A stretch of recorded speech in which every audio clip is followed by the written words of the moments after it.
Sejam bem-vindos a mais uma edição do nosso programa Agenda Minas, sempre do seu ladinho, te informando dos principais acontecimentos do universo sindical e trabalhista. Muito obrigado pela audiência. E nós iniciamos nossa programação com a notícia de uma greve geral em todo o estado de Minas Gerais, programada para o dia 5 de dezembro, gente. A ação faz parte do calendário de lutas de entidades sindicais e movimentos populares de todo o Brasil, contrárias à proposta de reforma da Previdência defendida pelo governo. Grandes categorias de vários segmentos aprovaram a paralisação na última reunião que aconteceu na segunda-feira na sede da CTB. E com isso, pretendem realizar o maior ato contra o governo Michel Temer. Na verdade, é fundamental essa mobilização porque o povo está entendendo que a reforma da Previdência é muito prejudicial para quem trabalha a vida inteira, dedica o seu esforço, o seu trabalho, o seu suor, para poder ter um retorno do Estado, né?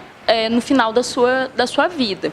E isso está sendo colocado em risco. Então, nós precisamos nos mobilizar, porque o governo ele não tem o apoio suficiente para aprovar, mas as pessoas precisam dar esse recado de que elas não querem, né, ter seus direitos retirados. Primeiro que foi uma reunião muito participativa e qualificada que tivemos aqui hoje das centrais aqui reunidas, CUT, CTB, né, Força Sindical, UGT, Nova Central, todas aqui, né, pessoal do Conlutas, mais movimentos sociais que estiveram aqui também reunidos, movimentos em defesa da Previdência Social, para a gente estar chamando aí para um grande ato no dia 5, em todo o Brasil, contra a reforma da Previdência prevista para ir em votação no dia 6 de dezembro.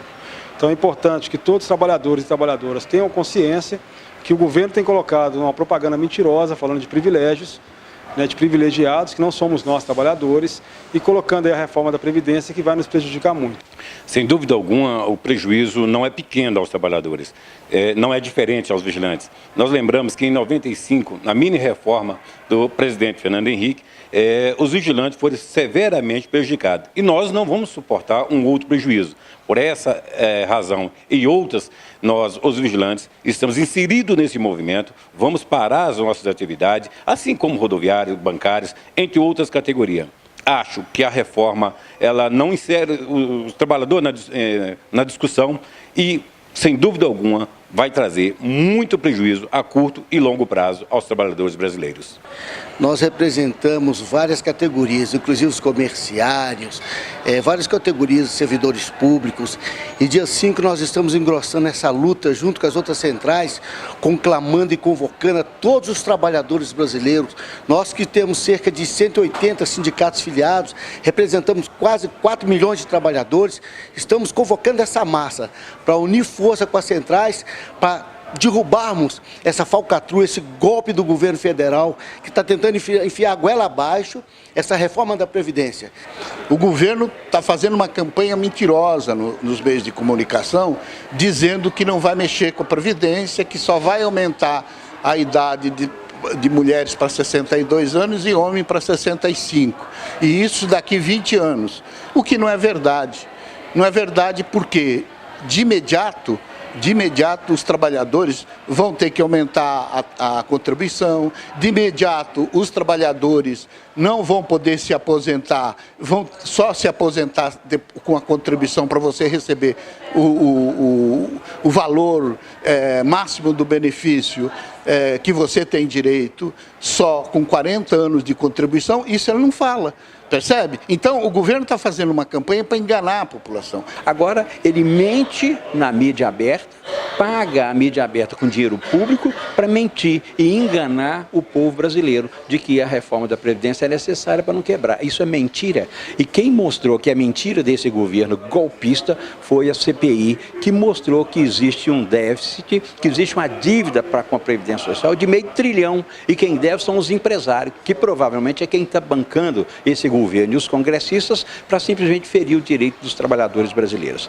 A outra situação que a gente não pode deixar de ressaltar é que quem tira o dinheiro da Previdência para mostrar que ela é deficitária, e isso é uma mentira, é exatamente a desvinculação da Receita da União, que retira 30% lá de dentro. Então não adianta ele mentir através da mídia aberta, porque nós nas redes sociais, através dos nossos sites do Facebook e panfletagem para a classe C, nós estaremos mostrando qual é a verdade.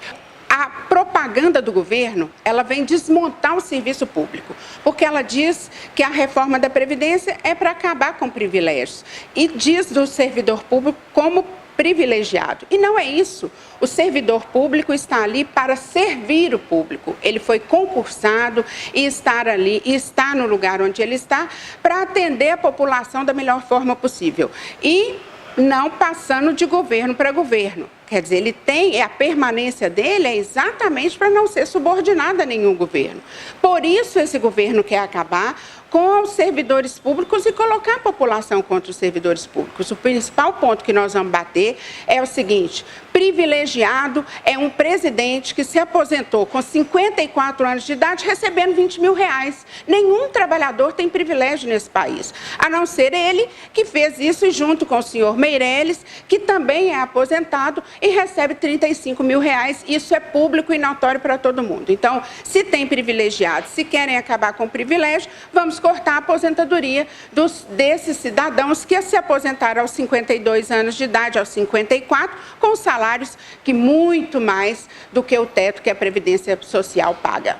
Na verdade, o resumo que eu faço é a importância de todo servidor público sair da sua casa e ir para as ruas e participar das manifestações. Nós precisamos desmentir perante a sociedade essa pecha que o presidente da República e o Congresso Nacional, com seus aliados, querem pregar no servidor público, de que somos privilegiados e de que essa reforma é necessária para poder cortar privilégios. Na verdade, o servidor público sabe que não é privilegiado, o servidor público contribuiu a vida inteira sobre a integralidade de seus proventos, por isso é que ele tem direito de receber integralmente. Desde 2004 para cá, os servidores que deixaram de contribuir integralmente não recebem mais sobre a integralidade do seu último salário, ele recebe já sobre a média aritmética do seu salário de contribuição. Aqui em Minas Gerais, desde 2016, que já recebe inclusive com um teto do INSS, portanto é mentirosa a afirmação do presidente e do Congresso Nacional, de todos que apoiam essa reforma, de que a reforma é para cortar privilégios.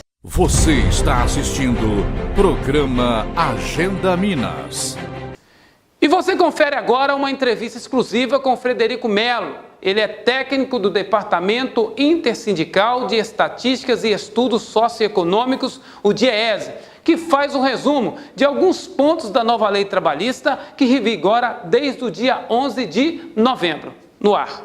Bom, no dia 11 passou a valer a reforma trabalhista. Ao meu lado, Frederico Melo, ele que é técnico do DIEESE, está em Belo Horizonte trazendo aí uma palestra. E eu então o abordei a fim de esclarecer alguns pontos. Esta reforma tem algum benefício como o governo defende?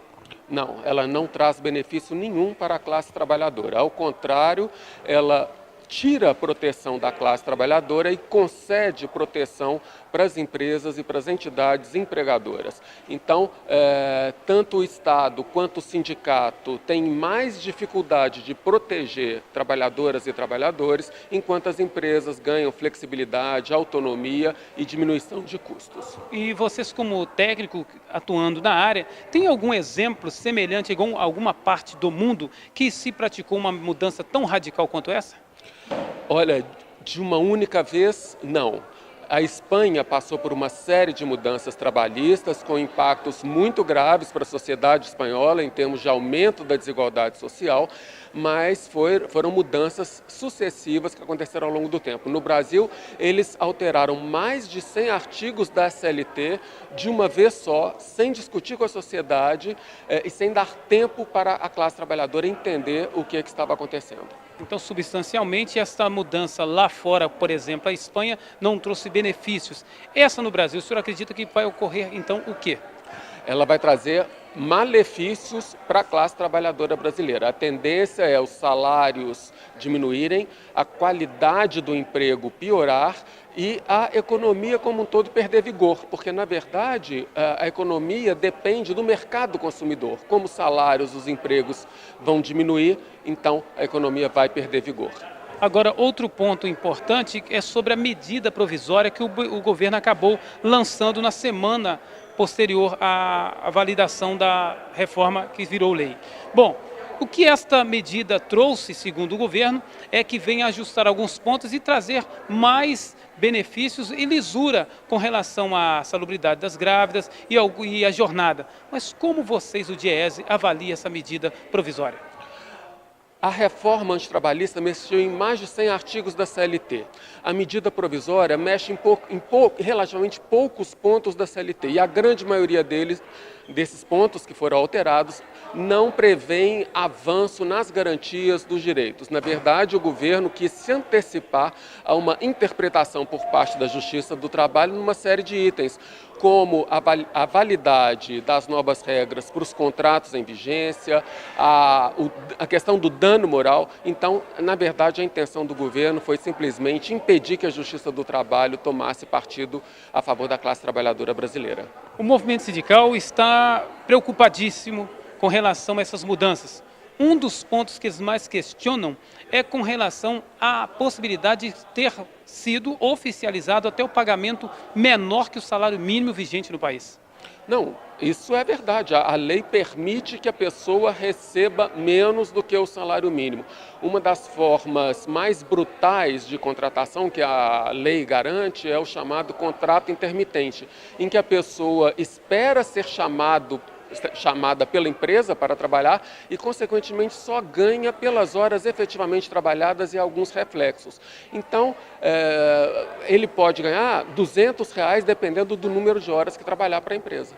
Outro ponto também bastante questionado foi com relação à não remuneração de deslocamento e permanência dentro da empresa.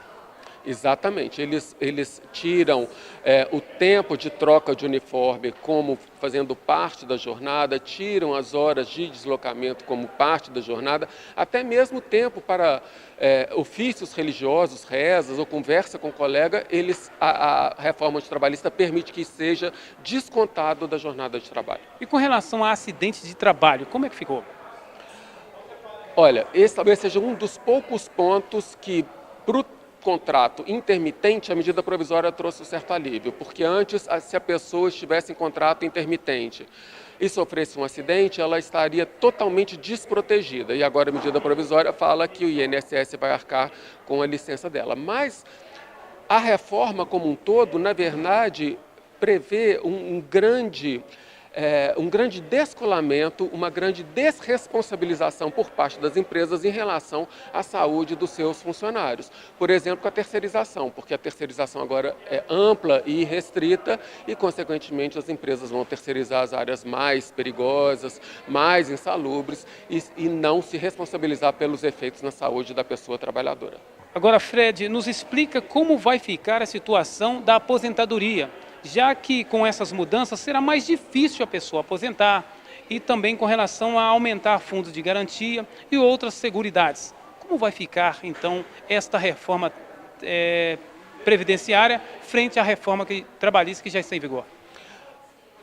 A reforma previdenciária ainda não foi aprovada. Na verdade, a sociedade brasileira, o movimento sindical, resistiu à aprovação da reforma previdenciária e até agora ela não foi aprovada.